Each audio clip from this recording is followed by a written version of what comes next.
조갑제 TV 시청자 여러분 안녕하십니까. 2020년 6월 11일 오전 11시입니다.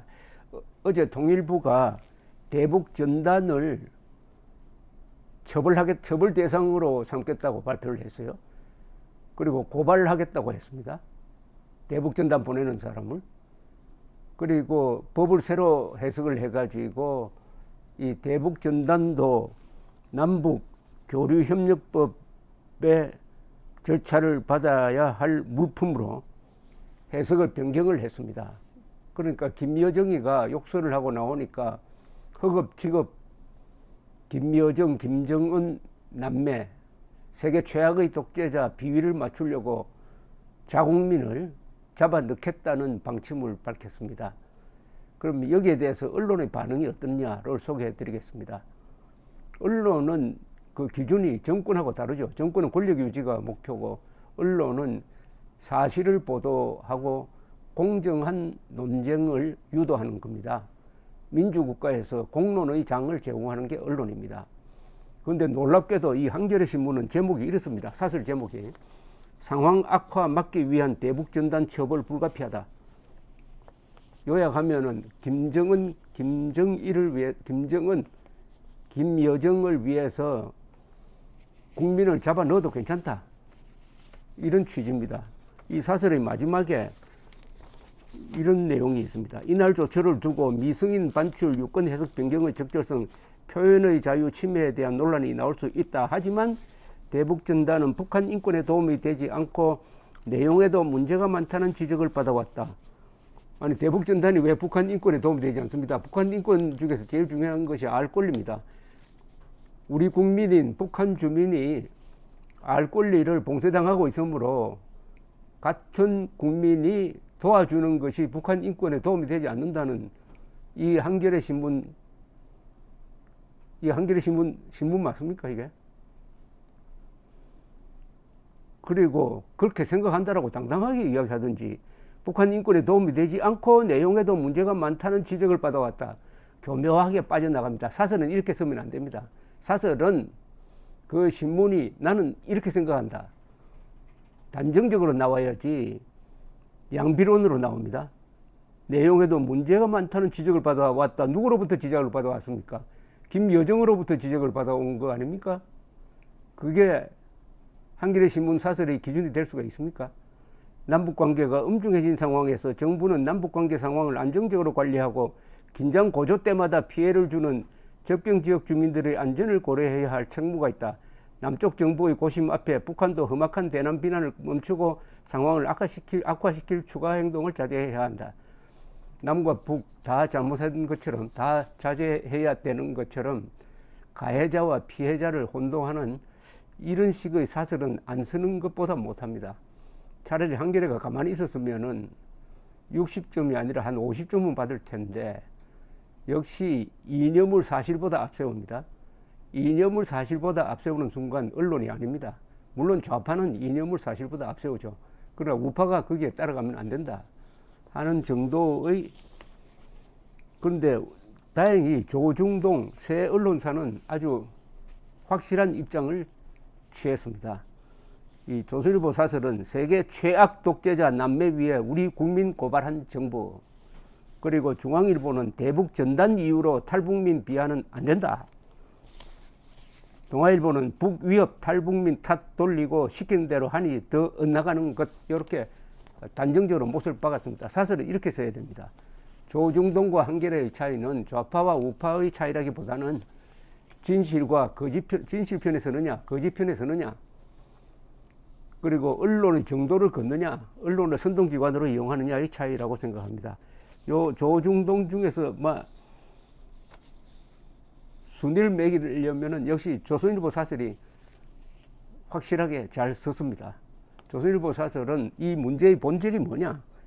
바로 세계 최악 독재자 남매를 위해 우리 국민을 감옥에 보내겠다는 것이다. 이 사설의 마지막에 나온 요 말이 제목으로 뽑혔는데 요게 결국 핵심입니다. 조선일보 사설은 이렇게 시작됩니다.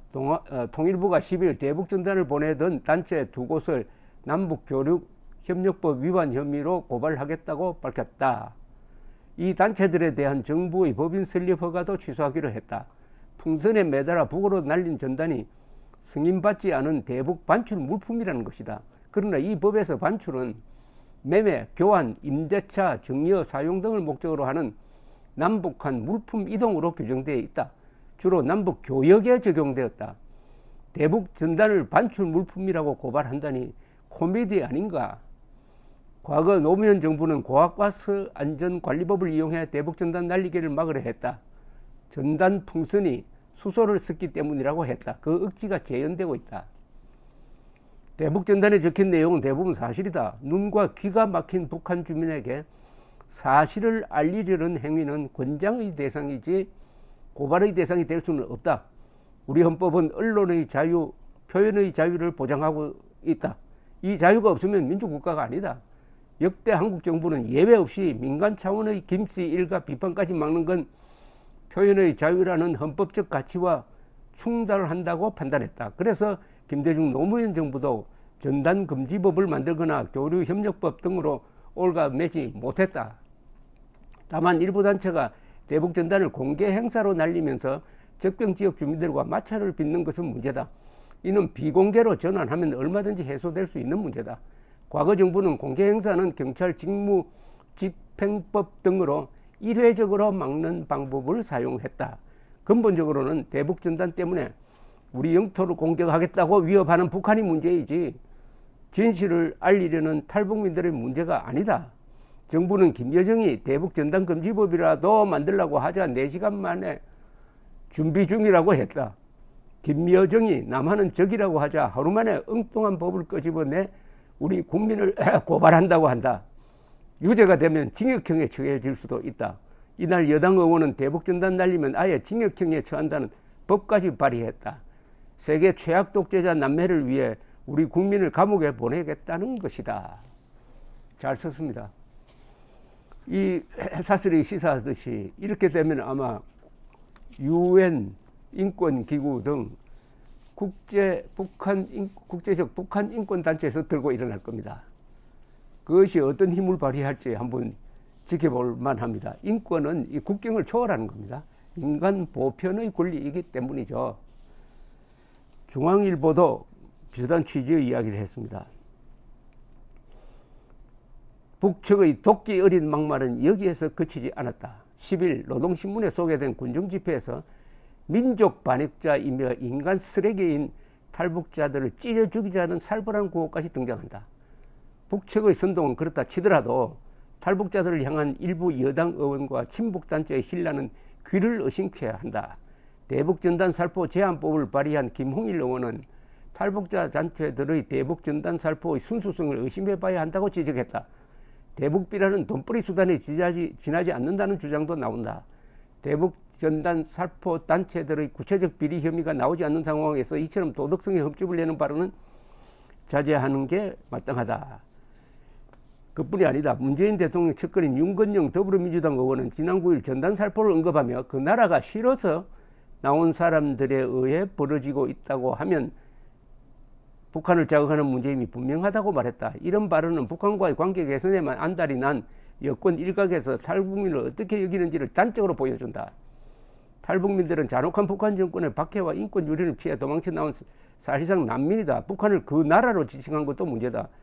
그렇다면 탈북민은 다른 나라에서 온 이민자란 말인가? 아주 정확하게 집었습니다. 동아일보 사설도 북한 주민들도 다른 쪽의 사정을 알 권리가 있다는 UN 인권위원회의 방침과 배치되는 반인권적 행보가 될 수도 있다. 정부 여당이 이런 저자세 행보를 지속한다면 북한도 우리를 계속 쉽게 여길 것이다. 북한만 바라본 채 한미동맹을 소홀히 하고 우리 사회 내부의 남남 갈등을 후순위로 미뤘다가는 정부의 남북관계와 북미관계 선순환 구상은 사라지고 사사건건 북한 요구에 볼모로 잡히는 악순환이 이어질 것임을 명심해야 한다. 역시 이 문제의 본질은 세계 최악의 독재자고 민족 반역자고 전쟁 범죄자고 반인도 범죄자인 김정은의 심기를 안정시키기 위해서 김정은이가 마음 편하게 오늘 또 밥 먹고 자고 사람 죽이도록 하는 분위기 조성을 위해서 대한민국 국민, 그것도 목숨 걸고 탈북해서 조국의 품에 안긴 국민들 감옥에 보내겠다는 문재인 정권의 정체성입니다. 이것은 단순히 김정은의 수석 대변인 정도가 아니라 김정은 경호실장 또는 보위부장 역할을 자임하고 나선 것이죠. 어쨌든 조중동이 그래도 중심을 잡고 있어서 불행 중 다행입니다. 감사합니다.